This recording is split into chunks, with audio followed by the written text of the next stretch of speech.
Good day. How are you today? Thank you for being here. I'm so excited you could make time out of your very busy schedule to be here with me today. I do not take that for granted. So I'm going to dive straight into what I have put together and what I would like to share with you in our time together. I'll start by introducing myself. My name is Mobolanle Oshi, and those lovely pictures to the left of the screen are of me, obviously, playing different roles and at different times in my life. What I'm about to share with you this evening is something that has changed my life phenomenally, something very powerful that has given me the luxury to be able to maximize myself in different areas of my life and successfully too, almost at the same time, technically. Before I go on, I'd like to be sure that you can hear me. If you can hear me, please leave a comment below so that I don't finish this and find out I've been speaking to myself all this while. Please leave a comment below if you can hear me, then I will be able to continue. One comment, just somebody says, hi, I can hear you. Yes, I can hear you. And then I'm sure that I'm not alone and I can go on from there. Okay, all right then. Today I'm going to talk about how to set up a financial system that actually works for you. By financial system, I mean a process that allows you to grow your business in such a way that it provides a source and it provides and sustains the life that you would desire to live.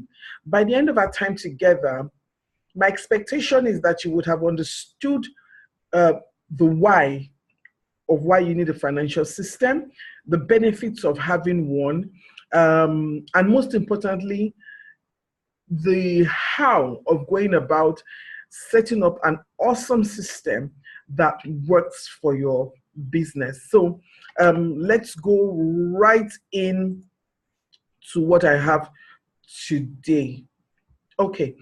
On your screen right now is a diagram I have put together that highlights the 7 stages of starting and running a business. Okay.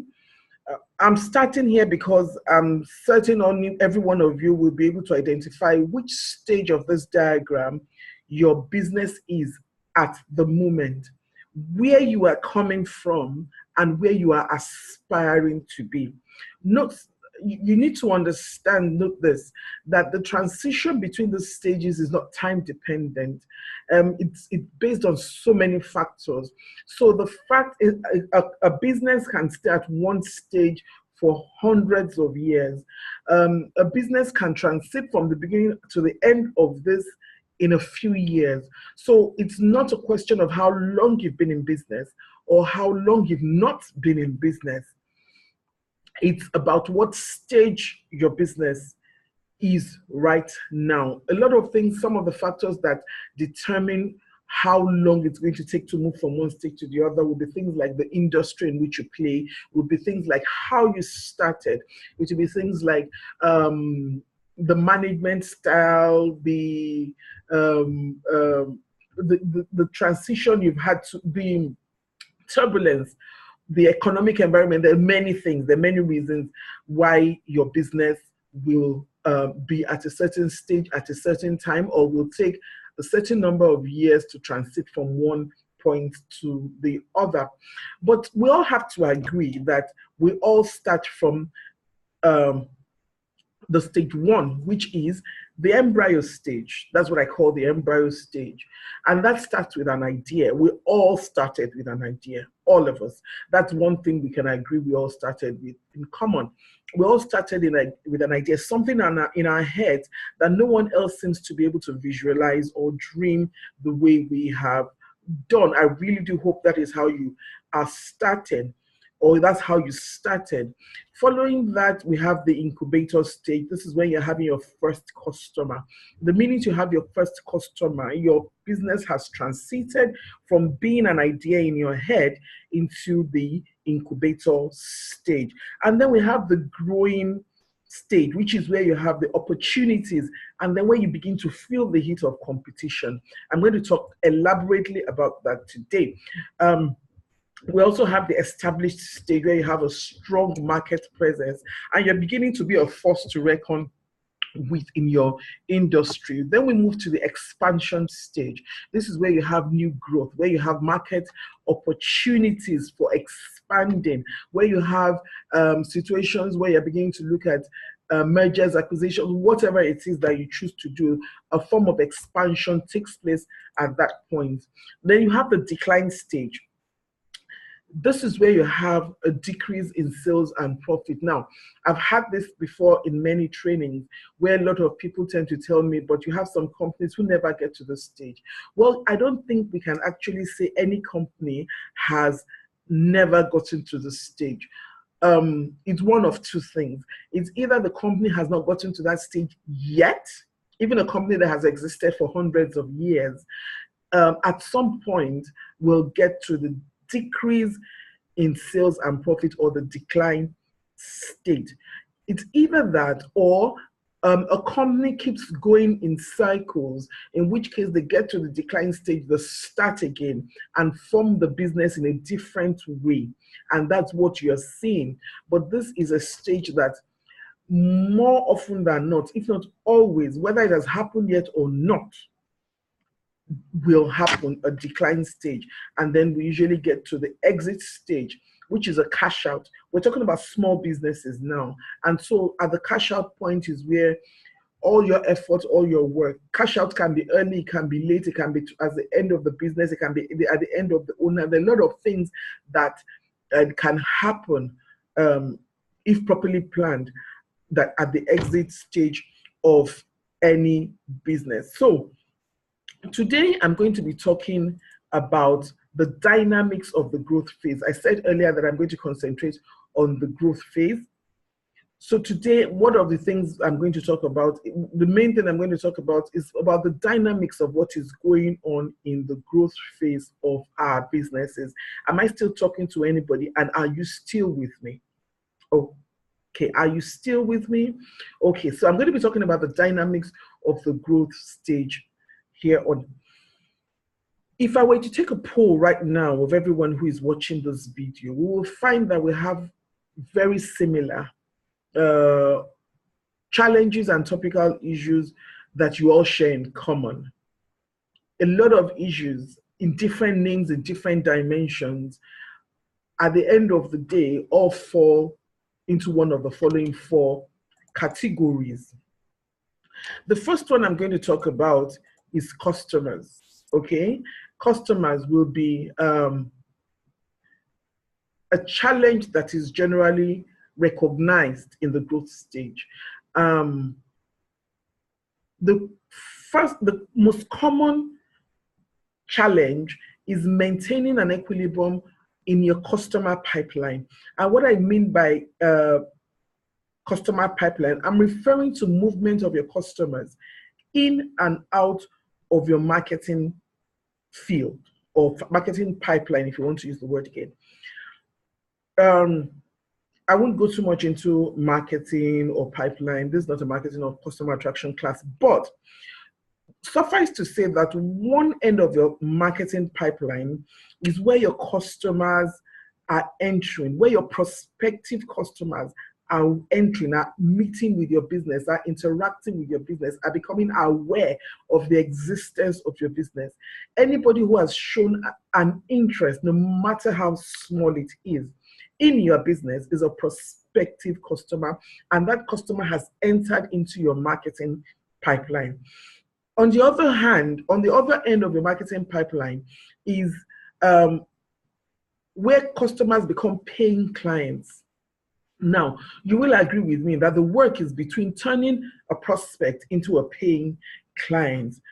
Keeping that line moving is the greatest challenge. Look at it like a queue. Keeping that line moving is the greatest challenge of the entrepreneur or the business owner, to be sure that constantly there's a constant stream of prospective clients who are turning into paying clients. That's really, really crucial. So the number one issue, usually, not number one, but one very common issue is customers, keeping a healthy balance between prospective and paying clients. Why do we want to keep clients? Why are we keeping clients at all in the first place? That brings us to the next one, to the next issue, which is revenue. Okay. I like to make it simple, and I call it the movement of money. The whole thing revenue is about the movement of money. Okay. It's an issue at this stage of your business. And what do I mean by it being an issue? There's a significant increase in your expenses and money management becomes more complex. This is one of the signs of a growing company. It's not just you, that's the good news. It's a sign of your business growing. So the entire dynamics of keeping your inflow higher than your outflow becomes more complicated when you're in the growth phase of your business. So you need to watch that equilibrium. There's that money movement you have to keep a tab on at every point in time. The next thing I'm going to talk about is opportunities. Okay, as with any stage of growth, you are on the lookout for opportunities that will catapult you or transform you to the next stage of your business, which is the expansion stage. What you will be looking out for is to carve a niche in the market and become a force to reckon with. It's pretty much like preparing for marriage, like being ready for marriage. You are going to be looking at everyone that comes your way and making sure that you're ready if and when a prospect or a suitor comes knocking at your door. You will be on the lookout for, as it relates to business, however, you're going to be on the lookout for funding opportunities, partnerships, collaborations, and stuff like that. And that's where the opportunities, you are now ready, you are now ripe to take advantage of those opportunities. Now we go to competition. Pretty much like marriage too, which I spoke about earlier. You're going to be looking out for competition to be sure that you keep your presence in the face of all that matter, in the face of the people that matter. You want to look out for competition and make sure that you are noticed, you remain relevant. Those that matter to you as a business owner will be the people you want to be in front of will be your customers. You want to be in front of bigger organizations, or rather you want to watch out for sometimes customers. You want to watch out for bigger organizations, and even similar organizations. You want to look out and ensure that your business remains relevant and sizable, and you have a good chunk of the market space. Okay. Now, all of these individual factors, when dealt with in isolation, can become a burden and distraction to the core of your business. The reality is this: as an entrepreneur, you do not have the liberty to treat each of these in isolation. You have to remain relevant. You have to make sure you're constantly innovating. If you're in serious business, you have to make sure that you're constantly innovating. That's how you tackle the area of competition. With your customers, you want to make sure that your customer pipeline is constantly on the move and that your prospective customers are constantly turning into paying customers. You want to make sure that your revenue, there's a healthy balance between your expenses and your income.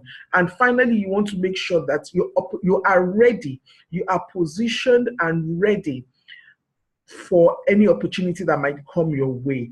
The dynamics is constant and it's ongoing, and you're juggling all those balls at the same time. And that's what's going to bring us, that's what brings us to what I want to discuss today, which is a good financial system. And that's where a good financial system comes in. So, Akada that I am, I've been able to come up with a definition for a good or a successful financial system. And I define it as this: a successful financial system is one that is able to synergize the relationship between different aspects of your business into one single profitable entity. I'll take that again. A successful financial system is one that is able to synergize the relationship between different aspects of your business into one single profitable entity.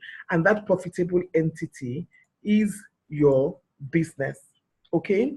So today I'm going to be talking about the, I said that.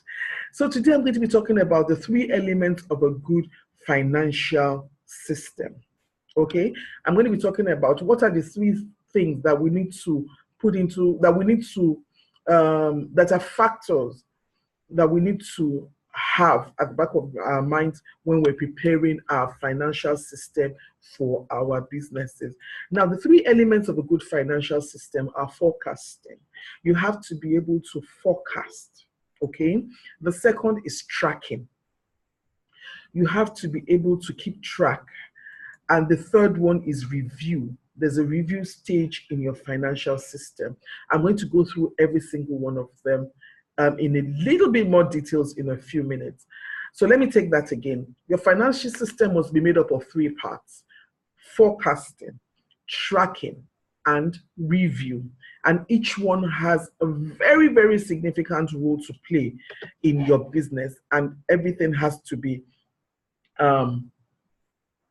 well thought out before, when putting your financial system into place.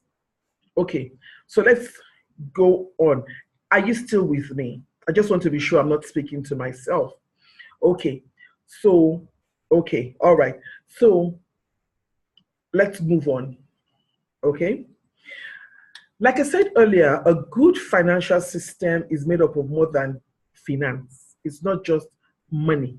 I've had experiences where I tell people financial fitness and I don't like to deal with money. That still baffles me. But you don't, the entrepreneurs, the business women, oh, I don't want to deal with money. No. Is it going to be, are we going to be talking figures? Hello, you know? But it's really important that your system is made up of both the financial and non-financial factors, because you have to deal with the non-financial factors to see growth in the financial factor. I'm hoping everybody I'm talking to wants to grow a business, wants to increase your profit, and wants to see more money come in to the business. If you are not one of those people, please, you are in the wrong place. For those of us, let's continue. The forecasting stage. In the forecasting segment of your business, you're going to be talking about financial and non-financial forecasting. Under the financial forecasting, you're going to have sales if you're selling. You're going to have production if you're into production. You're going to talk about things like pricing. You're going to talk about things like profit. There's some other things that are probably included here as well. For the non-financial, you're going to talk about things like team building. You're going to talk about things like equipment usage. You're going to talk about things like new services if you're into the service industry. So that's one way of breaking down your forecast. That is into financial and non-financial portions. Okay, now on the other hand, you have to also break it down into smaller bits. It will be sad if you break it down into one huge chunk, and at the end of that period, you now find out, I didn't realize it, I didn't know. So you have to have breaks in between. In my own system, and what I'm going to share with you this evening, and what I'm sharing with you this evening. It's important that you break down your financial system into annual forecast, quarterly forecast, monthly forecast, and weekly forecast. Yes, weekly forecasts are biteable, sizable chunks that you can deal with. But each one of these that I have just mentioned are really, really important for you to get to the overall goal. So those are the two ways in which we break down our forecasting: the financial and non-financial, and then the periodic segmentation or the periodic division of your forecast into different segments. Okay, now that brings us to another question. What are you forecasting? What exactly are you forecasting, particularly with the financial forecast? What are you forecasting? How do you come up with what to forecast? A number of factors come into play here. Because to forecast, you don't generate a figure from the air. You don't just decide that this year, you know what, let's take 5 million. I think I'd like to have a profit of 5 million. How does that work? Okay. So you need to know what is the ideal figure. What are you forecasting? What is the ideal income that you should earn, that your business should earn for you? What is the ideal income that your business should generate for you? This is the crux of the matter. This is the core of your forecast. As a matter of fact, it's the core of your business. It's what every other thing is dependent on. The answer to that question, what is my ideal income, is the single most important answer or element in your financial system. Let me take that again. The question, what is my ideal income? What should it be? Is the single most important element on which every other thing is built on. Okay? Your entire forecasting, your entire system, your entire business, as a matter of fact, is dependent on that question. Okay, so I'm going to answer that, I'm going to move on to the next slide. And this is my favorite part of my financial system, the lifestyle calculator. Introducing to you the lifestyle calculator. I can teach an entire day on the lifestyle calculator, and it's relevant. So I don't have enough time to do justice to it here today. I've seen some of my recruits or participants in the financial fitness program are here, and they will be able to testify to how eye-opening and revealing an experience it is if you get your lifestyle calculation just right. Let me summarize this for you. The summary of your lifestyle calculation is to get as accurate a figure as you can on how much it costs to maintain your current standard of living. That's everything that the lifestyle calculation is about. And everybody watching this video, I put that challenge before you. You need to sit down and make sure that you do a calculation. I have my own way which I teach, but you need to calculate how much it is that is maintaining you. Take note, I haven't said how much you spend.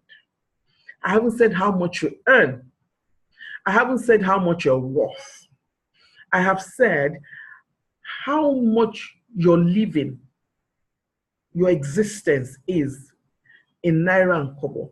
Now, that also means that it's not just what you spend on yourself, but anybody that has anything to do with maintaining you and keeping you, all that should come together to determine the cost of your living. Okay, so it's really important. Now, the philosophy at play here is that your business should work for you. Let me take that again. Your sole responsibility above all else, okay, except you're running an NGO, but your sole responsibility above all else is you. And your business is responsible to cater for you. Not the other way around, like a lot of you are currently doing. Constantly working on your business, constantly putting in money on your business, constantly working on your business, and not sitting back and wondering, and then spending and working and working. Your business has that responsibility to cater for you. The minute your business is unable to do that in reasonable time after inception, you're doing it wrong. I wouldn't say your business has failed. You are doing it wrong, and they're two different things. So it's really important that you understand that the lifestyle calculation is the core of everything your business is supposed to be doing. Okay?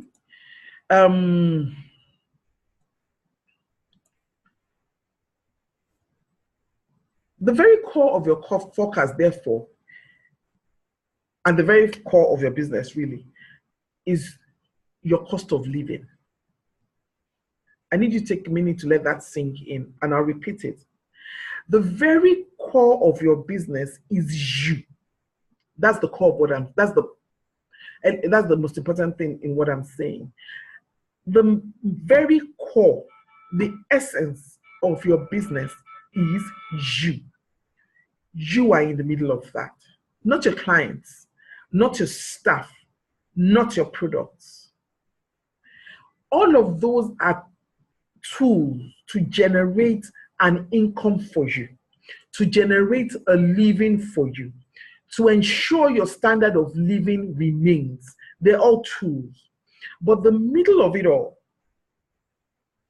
is that your business caters for you. I could repeat that all day, because a lot of us get it wrong there. Okay? Your business is to work for you. And so the result of your lifestyle calculator serves as the basis on which you will forecast your income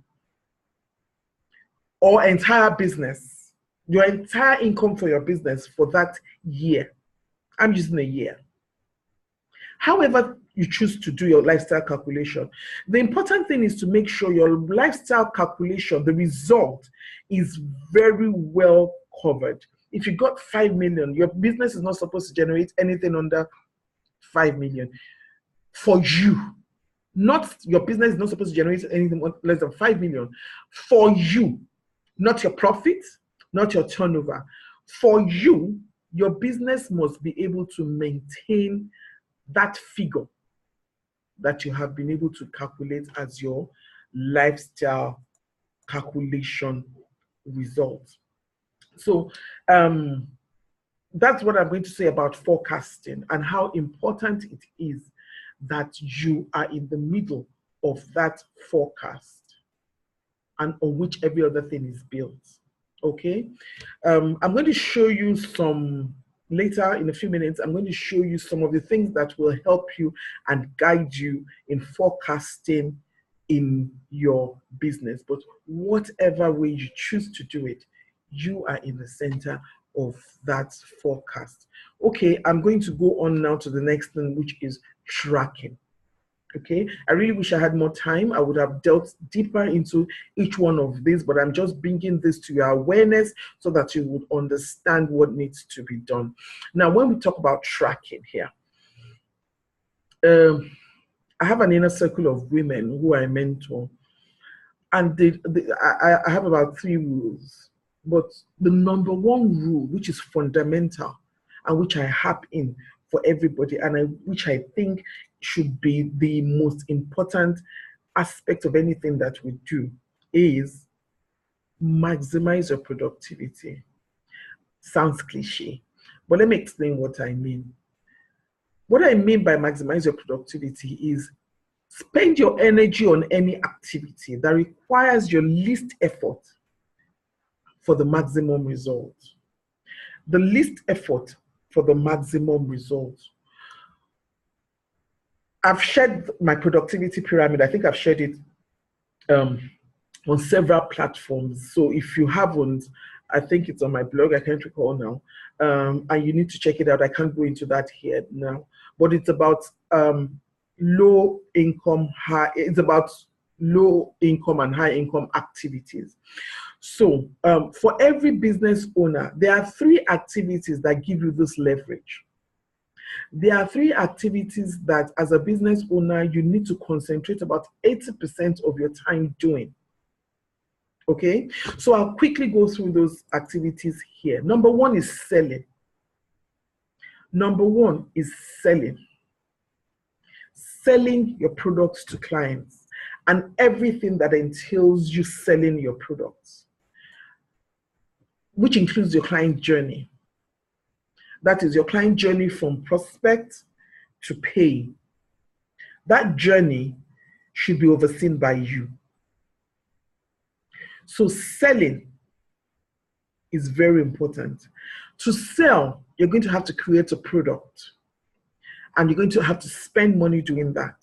So any activity that is, 1, pertaining to keeping an eye on your client journey, keeping an eye on your expense that relates to selling is one of the things that should take most of your time and energy. The second thing is thinking. We don't take clear-cut time to think. A lot of us, our ideas either come to us, you're about dozing off and you're thinking about the day, and there's something, ooh, and by morning you've forgotten about it.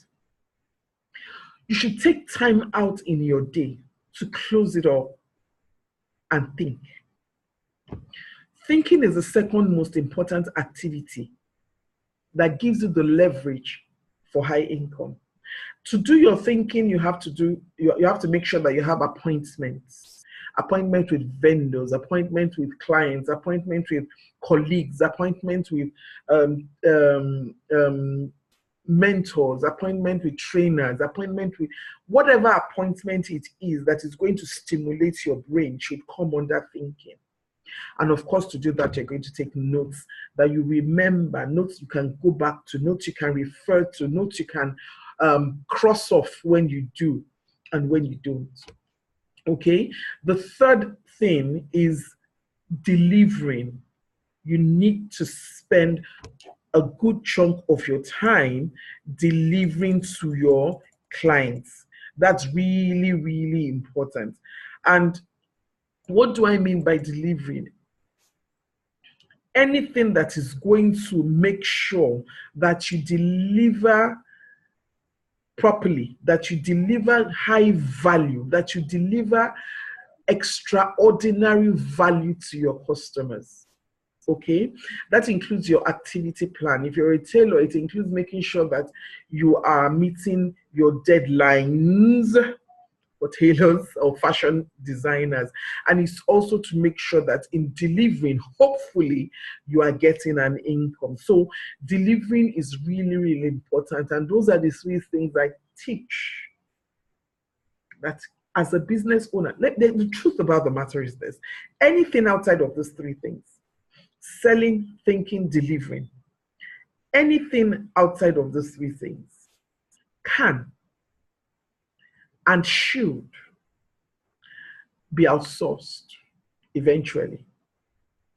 Anything out of these 3 things should be outsourced eventually.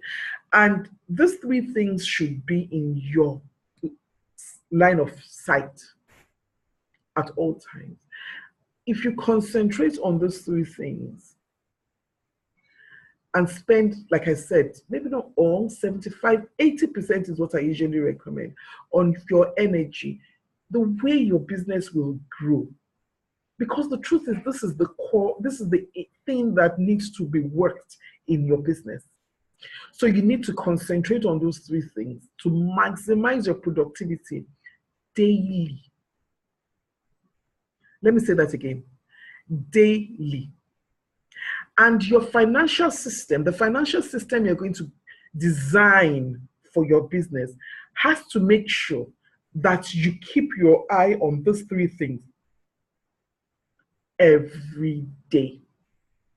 I'm sorry, I know you wish you could get it out of the way or give it to somebody else, but those three things on your slide have to be monitored daily.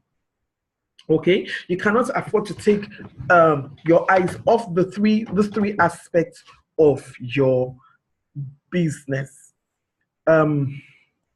So this is very crucial for your financial system to have, and for your financial system to be able to monitor every single day. So we're going to go to the final step, which is review. Okay, we're going to look at review. This is where everything that you have done so far, the forecast you made, the tracking you did, is analyzed and assessed, and where is interpreted, where everything you have done prior is interpreted. I love this definition, or I love this this way I describe review, which is the single most important essence. The single most important essence of review is the ability to see a pattern of behavior in your business that enables you to make intelligent decisions that are unique to your business. Let me explain that again, because this is really, really important and very crucial. You might have 1,000 players in your industry, even millions. But I can guarantee you one thing: as much as there are a lot of things that you all have in common, your own business, and every other business for that matter, has certain behaviors and certain characteristics and certain patterns that are unique to that behavior, that makes it difficult for you to use one decision in one business and apply it to another, which is what a lot of you do. It's like growing a child. If you have 100 children, each one, they're both the same mother, the same father, the same everything, growing up in the same environment. Nature and nurture are the same thing. But there's some behaviors and characteristics that makes the way you will raise one child different from the way you will raise another. So it's really important that the same thing applies to your business. Your forecasting, and particularly your tracking, is the one that will guide you to develop that pattern and allow you to see that behavior when you are doing your review. Okay? The ability to identify areas of need, areas of high income, areas of lapses, areas that require your further effort or energy, and take decisions based on these, not on what your consultant has worked out, not on what your accountant has done, but based on the patterns and the global picture of your business over a period of time, is the single most beautiful thing about having a financial system in your business. You are able to design something that is unique for you. There's something you have to remember, however. If you have done something wrong in the 2 previous steps, you will be making decisions that can harm your business. So it's really important that your forecast and your tracking are done well for you to be able to make decisions that are right for your business. So if those ones are already done wrong, you are only going to be making right decisions, but based on wrong facts. But when you have done the right thing, and when you have done and tracked and forecasted properly, and you're taking decisions based on that, I can guarantee you that your business is better for it.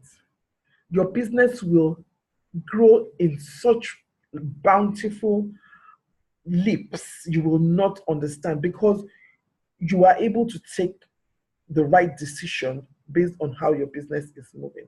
Now, how often do you review?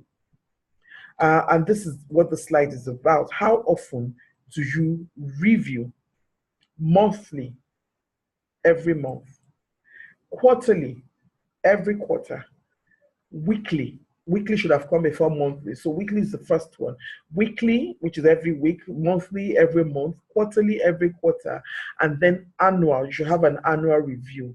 It would be sad to go to annual review and then find out that the entire 3 quarters of that year was a waste. It would be sad to go to quarterly review and find out that the 3 months that made up that quarter was a waste. And it would be very sad to get to the end of the month and find out that you had 4 weeks of absolute nonsense. So it's really important that you follow that order of breakdown: your weekly review, your monthly review, your quarterly review, and your annual review. Those are really, really important reviews. Now, when you are reviewing, the same way we did the forecasting, if you remember correctly, for every time you forecast, you review. It's a cycle. For every time you forecast, you review. You forecast, you review. You forecast, you review. In between the two of them is the tracking. You forecast, you review. In between the two of them is your tracking. Okay? Very simple. It's almost too simple to believe the results. Let's take that again. I'll take it like I'm taking my 4-year-old. You forecast, you review. And in between the two of them, when you clap, is your tracking. That's the simple way to describe a financial system for your business. Very simple. Okay? I call it the FTR: forecast, review, tracking. Okay, enough of that. Now, what are we reviewing? That's the next question. What are we reviewing? Okay? What are the questions you ask yourself when you want to review? I'll show you some of those that I think are important. Where did your money go? At the end of the week, at the end of the month, at the end of the quarter, where did your money go? That's really important. When are your most profitable seasons? Even in the week. Some days of the week probably do better than others for you, and you need to identify when those days of the week are. When are your most profitable seasons? Are you using your resources maximally? Is this the best? Are you working your resources to bring out results for you? Is this the best that your resource can generate for you? Your resource can be you. It could be your equipment. It could be your machines. It could be your staff. Are you using your resources maximally? Are your product services properly priced? Are they properly priced? Are you able to see that you have gotten your pricing right, or your volume or your quantity? You need to tweak that up until you get a balance that works for you and that will meet your forecast. Okay? Finally, and most significantly for me, how can you increase profits and reduce costs? When you start to work your system, you would actually see these things right in front of you. Okay? And I will show you that in a few minutes. Okay. Now, those are 5 fundamental questions that I always ask, and I always recommend to be asked in every financial system. Why do you need to put a financial system in place in your business? Okay? Why do you need to formulate a financial system in your business? If everything I have said earlier has not convinced you, let me give you a few reasons why you should have a financial system in your business. Grants and funding. When you are properly positioned, is when you can take advantage of these opportunities. We've seen it again and again when an opportunity comes up and then everybody starts running up and down. Hey, please, can you help me prepare this? Oh, please, can you help me prepare that? You're not ready. So that's one of the things that is really important. Realigning your energy. I don't know about you, but I don't have that amount of energy to waste. It's sad before I got to this point when you've spent so much time and energy on something, and week in, week out, you're spending. When at the end of the first week, if you had taken a look at it and reviewed what you were doing, you would have been able to see, maybe I should take another look at this. So it helps you to realign your energy. Deep intimacy. When I got to this deep intimacy part, I actually went to Google and looked for another word that was more churchy, spiritual, holy, that deep intimacy. But sincerely, I couldn't get a word that describes the deep relationship you have with your business when you have a good financial system in place. The only word I could use was intimacy, and it's deep. You know your business from the core to the outside. I'm telling you this from experience. I couldn't get a word to describe that. The only thing I could use was the deep intimacy you feel when you are in tune with your business. You are able to make intelligent decisions. I've spoken about that before. You are able to make sure that your pricing is proper. You are tax ready. The tax, I've seen so many times where it really helps because you are able to forecast, then you are able to predict to a level of accuracy before the accountants come after me. To a certain level, not all your taxes, but to a certain level, you can predict a bit. Okay, I prefer to over predict. What happens a lot of times is that we pay taxes from our profit, which shouldn't be, because we did not make that allowance into our margins. So this helps you to put the whole thing in perspective when you're forecasting and be ready for the tax. It helps you to know your peaks and valleys in seasons, in finances, in energies.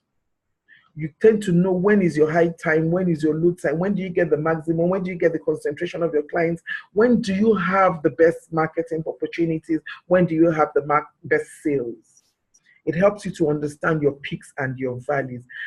And it gives you freedom, which is why I'm able to speak with you today. I have a business as I speak with you right now that is running. And the system I have put in place is such that it's the level of liberty it allows me to have is why I'm able to start a second career. Okay, yes, the Nigerian thing and it's not possible, it's not working. I said that a few years ago. But when you begin to put your financial system in place, little by little, you begin to see how it is that you get this relief in your business and in your life, which is where a lot of us need the most level of relief. Okay, so I'm going to share with you my personal story and how I have been able to use my financial system to give me the liberty to be able to speak with you this evening. So I'm going to share the story of my own financial system with you. This is my system and it's just an example. You don't have to follow it, but it's an example and it's a template I would like you to follow. I'm going to share the templates with you in a minute, but I'm going to share with you what my system has permitted me to do, what it has allowed me to do. Okay. I've been able to get 2 grants. When I put my financial system in place, I was able to access grants. Before then, I had grants that I couldn't access because even if I take my accountant's report or an auditor's report, because most of those grants have an interview stage. When it comes to the interview stage, it shows that, and the same thing happens with bank loans. It shows that that intimacy is not there. That knowledge of your business is not there. So, I mean, before I was able to access this grants, I had tried many times before, but when I began to understand my business, when I began to know my business, when I began to know in the depth of my business, I got 2 grants, and I'm talking about 2 grants that came to altogether. The grants came to a lot of money. Let me just put it that way. Free grants, and that I plunged into my system, into my business again. Another thing about what that my system has, what that my financial system has been able to do for me is it grew my business over 8 years because I developed it. It's not a stagnant thing, but I was able to develop it to the point that I'm able to share it with you, to the point that I have the confidence that it will work for you. It took me 80 years to be able to sit in front of your screen and share this with you. All the errors were made, all the corrections were done, and a lot of tears went into it. But when I put up a financial system and it worked, I'm able to share it with you today. It took 8 years of toiling, of learning, of understanding that, to be able to have the liberty and the freedom that I have today. Okay, it got me one bank loan. It got me one bank loan. I was able to price my business properly. I was able to grow my customer base systematically, not guesswork. I got targeted the right customers, went after them. And of course, because you are talking to the right people, your customer base grows and your income increases. I was able to cut costs significantly because I saw where a lot of waste was going into. I was able to plan my life. I was able to put a plan in place. I was able to get a large level of freedom. So I'm going to go through the following templates just to show you what my system looks like and how you can develop your own system through that. This is my lifestyle calculator. Okay, I'm sharing it with you. You can see everything that it contains. I'm not going to go into details of any one of them. This is my annual forecast. This is what it has evolved to now. This is my another annual forecast that is non-financial. This is not the financial. The previous one I showed you was the financial forecast. This is a non-financial forecast that I've been able to put together in my own financial system. This is my quarterly planner. I have a quarter. I break down the annual and break it into 4. Now there's a system to that. Don't just go and break your quarter, your year, and break it into 4 equal parts. No, there's a way and there's a system that you're supposed to use to know what to plan for each quarter within the context of the annual that you have done. And that's simply to identify your peaks and your valleys. Your quarterly breakdown, you break down your quarterly into months. This is month 1, this is month 2, and here you will see that I've broken it down into weeks within each month. So you have your projected sales for the month, you have your projected expenditure. This is my financial quarterly breakdown. Then I have my monthly resource plan. What do I need to meet my targets this month? My week 1, my week 2, my week 3, my week 4, and even a spillover week. What do I need to be able to meet the targets and the goals and the forecast that I have predicted for this month? My weekly planner. This is my weekly planner. Everything I'm thinking about during the week is how do I increase revenue? How do I reduce cost? My daily tracker. This is my companion. Every day it's with me. It's my every day, my daily tracker. And another thing this challenges you to do actually is that you don't want to see a blank page. You really don't want to see a blank page. So by the time it's about noon, what am I going to write into my daily tracker today? You want to write your income, you want to write your, you don't, of course, if you can do without writing your expenses, but you want to write your income. So you pick up the phone. Hello, what you say you were going to buy, you've not bought it. So you see sometimes when I suddenly wake up and you say, where is this woman coming from? It's because I have a forecast, I have something, I have a target to hit, and so I'm trying to hit my income. Okay, my daily activity planner. This is what I was talking about, the high value activities and the low value activities, and then my appointment schedule. This one has to do with making sure that you meet your thinking. Okay, your thinking and a bit of your delivering are both here in the same page, and then my client tracker. I have my new clients every day, my new prospects, my follow-up prospects, my new prospects, my follow-up prospect. So I go to yesterday's new prospect, I follow up. I go to last week's new prospect, I follow up, and systematically you will find out. The whole essence of this is to make sure that you move all your prospects into paying clients by following them up. This is my weekly review. That was tracking. Now we started the review. This is my weekly review. This week's income, this week's expenses. My monthly review is made up of your 4 weeks income and expense review. So you have each month, you have monthly review, this month's income, this month's expense. You have 4 of that on this page. I can't show you everything. Then you go back to your corporate review, your quarterly corporate review. What you look at it, if you're somebody that works in department, that works with departments or teams, you write everything down. What was your corporate goals? Which of them were achieved? And then you have your quarterly team reviews. Even if you work on your own, while I acknowledge that not everything might be relevant to your business, but it's important that you begin to think in these terms as it relates to your business, even if you work on your own. Okay, so this is for the teams.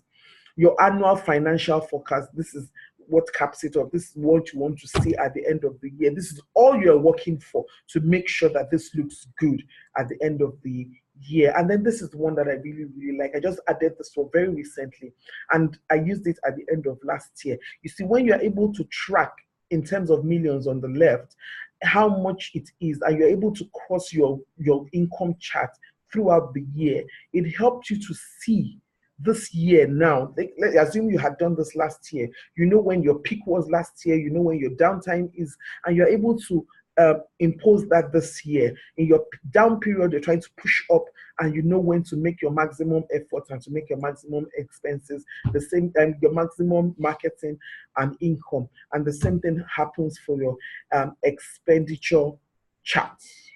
Okay? All right, that wasn't supposed to come up here. So that is my, not everything. Oh, there's a lot that I haven't included. My financial system in summary. That's not everything. That's far from everything, but that's what I can share with you. Caveats, however, your financial system does not constitute a full substitute to your accounting process. That's just a caveat I am made to say. You should be able to get that. But it sure makes your life accountant non-dependent. I can promise you that.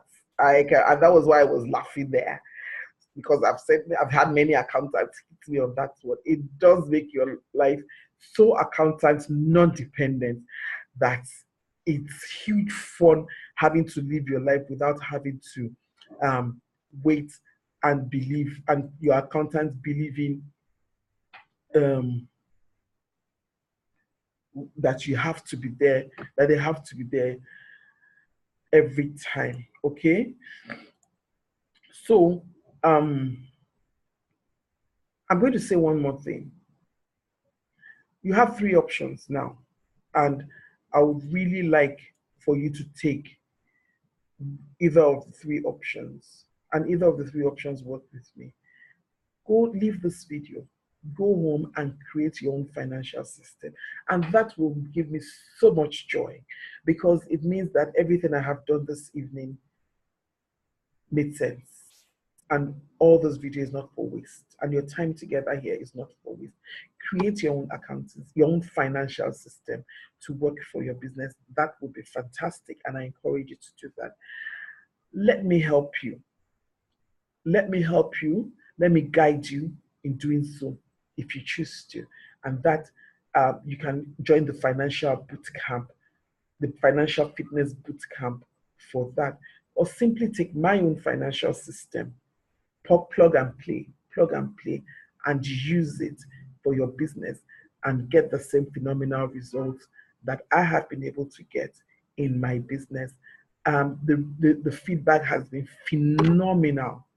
The feedback has been more than I actually expected, and more than and it's beautiful when you see people express such joy. That's the whole essence of everything.